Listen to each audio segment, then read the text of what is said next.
on regarde une petite vidéo, parce qu'on a parlé la semaine dernière, quand il y a eu cette histoire de guerre Iran et Israël, tout le monde était là, genre, hey, on est contre Israël, et t'as les autres, antisémites. Polarisation, on a eu cette division dans les médias alternatifs, et puis Alexis, et nous aussi on faisait partie de cela, on disait, c'est une mise en scène. Okay? Ce qui se passe. On a vu les missiles atterrir en Israël et on se disait, hey, ils n'explosent pas en fait. Même quand ils atteignent les cibles, ils n'explosent pas. Donc il y a un truc chelou. Ça a l'air d'une mise en scène, mais avec beaucoup d'humilité, on ne sait pas prononcer plus. Alexis, lui, il est allé comme un cochon en disant tout ça, c'est une mise en scène, il y a des accords d'arrière, et blablabla. Et bien, il y a cette interview de Trump qui est sortie et qui dit un petit peu ce qu'Alexis avait dit, genre au mot près. You know, they called me to tell me they have to take a shot at us. This was Iran, very respectful. That means they respect us. Donc, en gros, l'Iran aurait appelé Trump pour lui dire, les gars, il faut qu'on fasse quelques tirs nous aussi, et qu'ils étaient très respectueux. Because we dropped 14 bombs, they said we'd like to take 14 shots at you. I said, go ahead, I understand. Donc, vous avez tiré 14 fois sur nous, nous aussi on doit tirer 14 fois, et Trump leur dit, allez-y, je comprends. They said, where they'd do it, I said, good, we emptied out the fort. It was... Alors, je ne sais pas s'il se fout de la gueule des gens ou pas, maintenant que je le regarde comme ça. Écoute, c'est tellement cynique, tellement banal, en fait, que quand tu le racontes, tu as l'impression qu'il se fout de la gueule des gens. Mais la réalité, c'est que derrière les apparences, tu sais, diplomatiques, ouais. Les accords, c'est à peu près de cet ordre-là. Mais je pense il se fout de la gueule des gens, mais sur la vérité, en fait. Il pourrait pas se permettre de dire des choses comme ça, sauf à tout rectifier à la fin et de dire non, je vous raconte des bêtises, c'est une blague, c'est pas comme ça que ça s'est passé. Là, c'est le président des États-Unis devant un public, parce que bon, là, je sais pas exactement ce que c'est le setup, mais ça a l'air d'être quand même une grande réunion publique, où il dit, voilà, l'Iran nous a appelés, ils nous ont dit de nous tirer dessus, et puis nous, on leur a dit, allez-y, quoi. Enfin, ce que je veux dire, c'est que là, il donne de l'information. Donc, c'est mais il le donne d'une façon où une partie des gens comprennent et l'autre qui pense qu'il rigole. Tu vois, c'est-à-dire que le déni plausible, ouais. Tu vois, déni plausible, c'est quand même... Perso, moi, j'ai l'impression qu'il est en train d'écrire comment ça s'est passé, tu vois. Mais bon. Je pense aussi, ouais. Donc, c'était une magnifique base militaire au Qatar qui nous a vraiment traités de façon fantastique, il est vraiment bien. Et ils ont dit, monsieur, en 1 heure, ça vous va? J'ai répondu, oui, pas de problème. Et il n'y avait personne, sauf 4 artilleurs. On en avait 4. Ils appellent ça des artilleurs et ils tirent les patriotes, les missiles. C'est difficile à croire. Alors tout d'un coup, ils ont dit, on est prêts. Et ils étaient un peu nerveux à l'idée de le faire. Tu te rends compte, ils ont été assez gentils. C'est l'Iran pour m'appeler et me dire qu'ils aimeraient me tirer dessus 14 fois. Donc ils veulent nous tirer dessus. Et j'ai dit, vas-y. Ils ont tiré 14 missiles de haute précision, très rapides. Chacun d'eux a été abattu sans difficulté par ces 4 tireurs d'élite incroyables. L'artillerie. Et ils ont fait leur boulot et ça s'est terminé là. Mais le plus important, c'était l'attaque contre leurs installations nucléaires, ce que ces gens ont fait, etc. etc. Bref. Mais, tu vois, dans la perspective, dans la grosse perspective, c'est-à-dire que nous, on se posait la question, et surtout les gens, certains le disaient traître, après ceux qui voulaient s'arranger du côté du droit d'Israël à faire ça, tous critiquaient Trump, d'une manière ou d'une autre. Ouais. Mais d'un côté, ce qu'il a fait, au final, s'il y avait vraiment cette interaction avec Iran, c'est-à-dire qu'il a plus ou moins arrangé les relations avec le pouvoir iranien, mais d'un autre côté, il a mis en porte-à-faux Netanyahou et ses velléités belliqueuses. Ouais. Voilà, en disant que si maintenant que nous avons atteint un certain point d'accord, etc., où les autres, ils vont pas... Pour moi, c'est plus simple que ça. Tu voulais faire la guerre parce qu'ils avaient l'arme nucléaire. Ok, ils l'ont plus. Pourquoi tu fais la guerre maintenant? Voilà. Et il a enlevé le tapis, ouais. Tout en lui faisant croire que vas-y, fonce. Hein. Vas-y, fonce, parce que jusqu'à là, elle disait, Israël, elle fait, hein, faites. Et puis à un moment, il vient, il leur coupe l'herbe sous les pieds, et maintenant, Israël aux yeux du public, leur narratif s'est effondré complètement. Ils n'ont plus de raison. Et maintenant, tu continues par là, parce que là, dans ces cas-là, je veux dire, les faucons israéliens, à commencer par Bernard-Henri Lévy, qu'on a vu s'exprimer à la télé en disant ouais, Trump, comment il se permet là d'imposer un cessez-le-feu, mais pour qui il se prend? En gros, c'est plus ou moins ce que Bernard-Henri Lévy a dit. Ok, qu'est-ce qu'il a fait, Trump, derrière? Il est allé voir, il a fait plusieurs tweets en disant mais je trouve ça scandaleux, comment est-ce que Netanyahou il est traité? C'est un héros de guerre, c'est un type super, il a combattu Israël, il a combattu pour Israël, etc., etc. Ce qui fait que si Netanyahou fait le moindre réflexion à Trump, en fait, il passe pour un ingrat, il passe pour un incompétent. Attends, c'est le mec qui vient de terminer l'arme nucléaire de ton pire ennemi, là, et toi, t'es en train de le traiter comme ça. Il a foutu dans une espèce de... Ouais. Voilà, il a la seule chose qu'il peut dire, c'est merci Donald, en fait, maintenant, Netanyahou. Et là, et je pense que... En théorie, mais derrière lui, il est en train de brûler parce que... il a les boules, oui, il a les boules. Voilà. Mais d'un autre côté, comment dire, Netanyahou, et là, je pense que, ouais, je veux dire, c'est encore du Alexis que je vous reprends, là, hein. Mais il est... Voilà, c'est la personne qui va être utilisée pour la négociation du processus de paix. Et là, Netanyahou, quand bien même le personnage, on peut le trouver détestable, certainement qu'il est tenu par Trump. Alors là, on peut penser toutes les affaires où Israël semble lié. Donc depuis 2001 avec le 11 septembre jusqu'aux affaires Epstein, le Mossad et compagnie, quoi. Tu vois, t'as un Netanyahou pieds et poings liés, dont la seule chose qu'il va pouvoir faire, c'est de négocier la paix dans cet environnement-là. Donc, ouais, c'est forme de carrière politique pour Netanyahou, cette paix-là. Parce que lui, c'était sur d'autres projets qui se montaient au pouvoir. Hein. C'est-à-dire qu'il a tellement d'opposition en interne. Alors cette opposition ne va pas à propos des guerres de Netanyahou à l'intérieur d'Israël, mais c'est par rapport au fait qu'il est traité de dictateur par rapport au système de justice. Mais en gros, si les conflits d'un coup s'arrêtent, vu que genre la Syrie, elle a son gouvernement qui dit on veut normaliser, Israël faites-nous ce que vous voulez, Hezbollah n'existe plus, Iran n'est plus une menace. Ce qui restera, c'est les problèmes de Netanyahou, les problèmes qu'il a. C'est pas faux, ouais. C'est vrai que petit à petit, ils sont en train de nettoyer les raisons qui provoquaient les déstabilisations là-bas. Parce qu'on a vu les origines du Hezbollah, on a vu les origines du Hamas, on a vu les origines du Mossad, on a vu dans la série Révélation, tu vois. On a vu que toutes ces choses-là, c'est les mêmes... c'est différentes couleurs des gants qui sont mis sur le même corps, tu vois.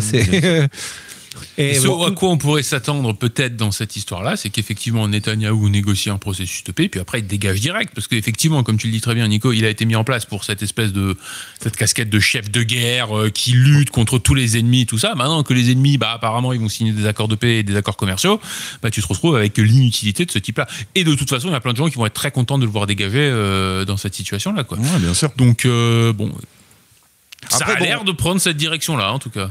C'est ça. Après, il faut préciser que quand même, ça s'est pas passé sans victimes. Et je veux dire, il y a des gens qui perdent leur vie, il y a des choses dramatiques. Et c'est quelque chose que j'ai évoqué d'ailleurs lors de la conférence que j'ai faite. J'ai dit, les États et les chefs d'État ont des logiques qui sont très très différentes des logiques humaines.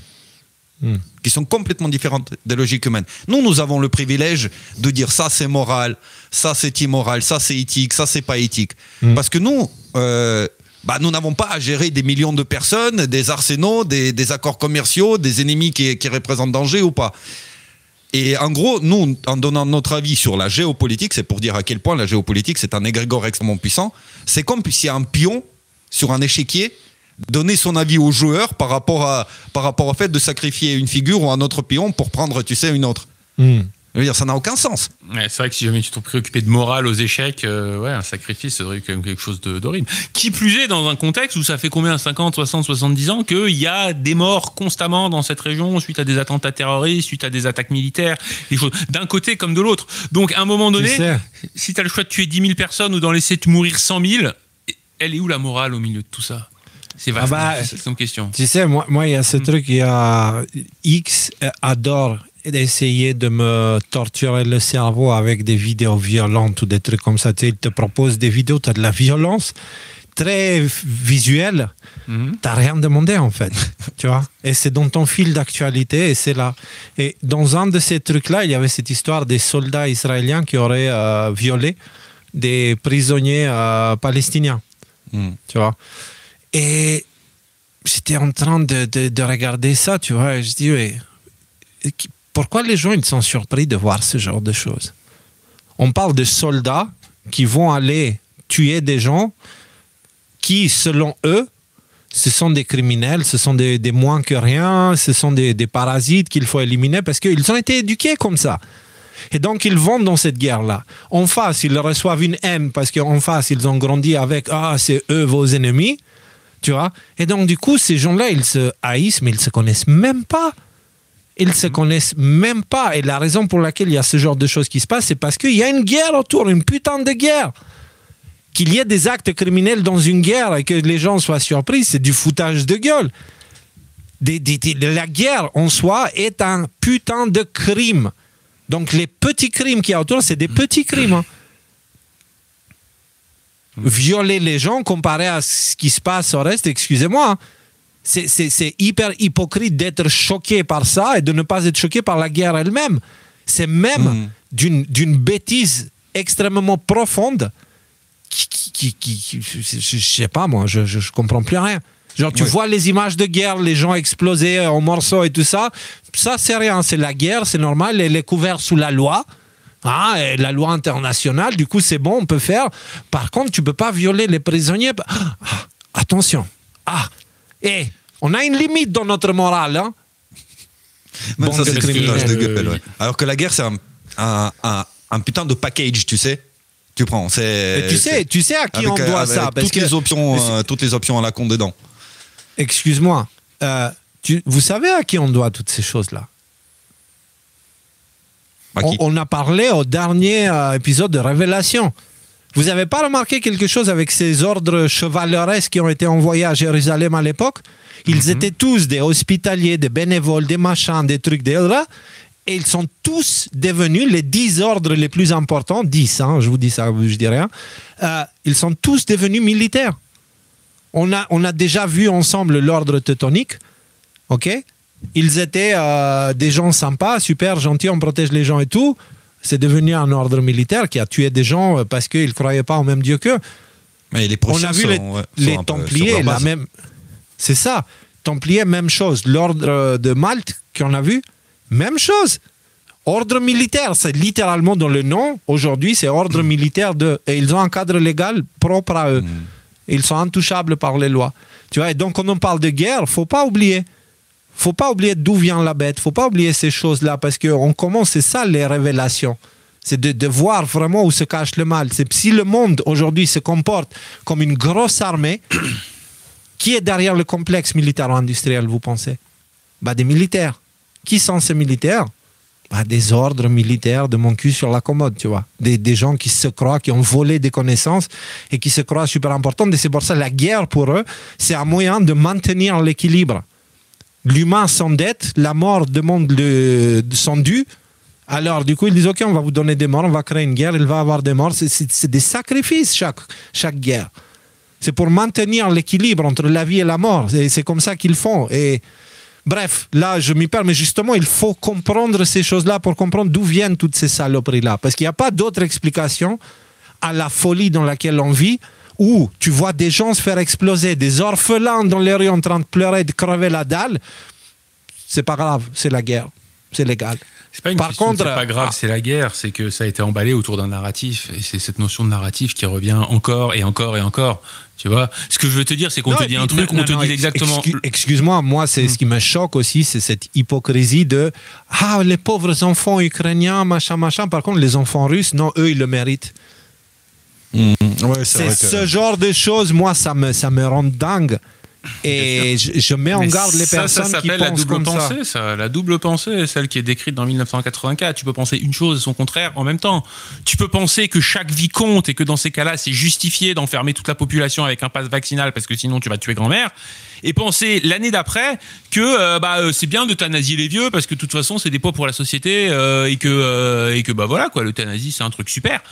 Tu peux penser ces choses en même temps. Et donc en fait l'idée c'est que Voilà, c'est un mix entre double pensée et dissonance cognitive. Tu as une dissonance cognitive. Tu vois, tu pars avec ton principe, ce que tu disais tout à l'heure. L'État. L'État m'aide. L'État veut mon bien. Ah bah t'as vu, ils ont mis un numéro vert pour le téléphone. Ah, l'État fait quelque chose. Bah du coup, on te donne un justificatif. Ah, on fait ça pour le climat. Ah, on fait ça pour guerre préventive.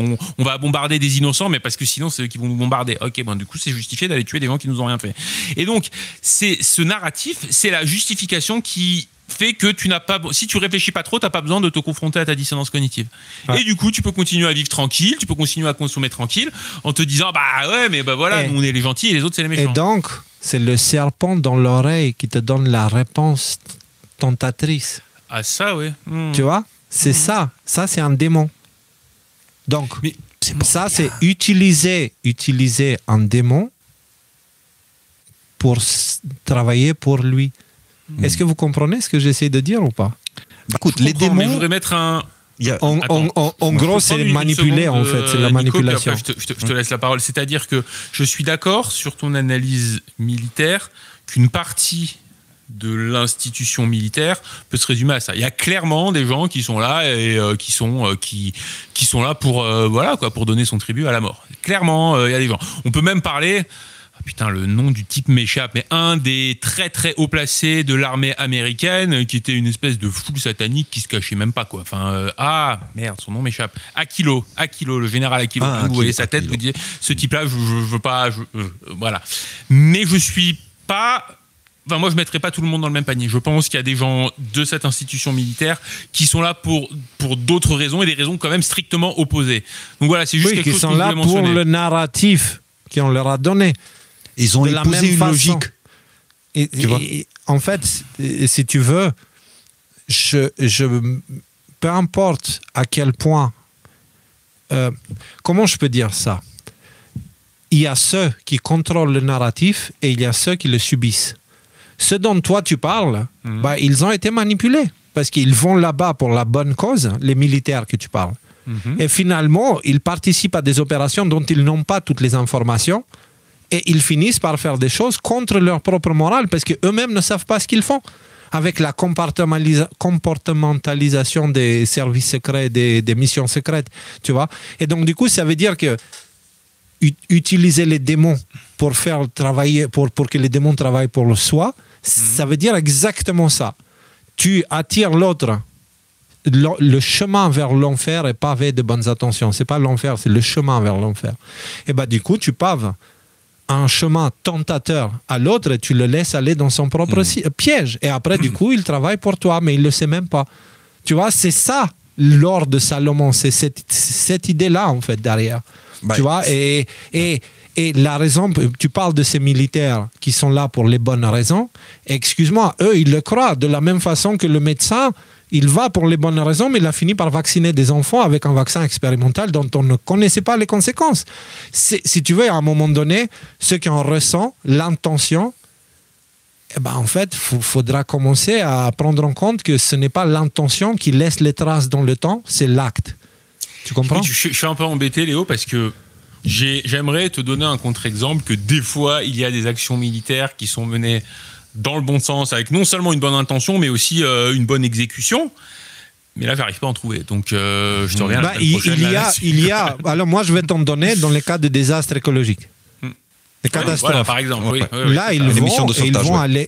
Exactement. Là, ils vont... Moi, je te donne l'exemple, le contre-exemple. Mais rien ne peut être noir et que noir. Il faut qu'il y ait du beau dedans. Tu sais, on a parlé du Big Beautiful Bill de Donald Trump.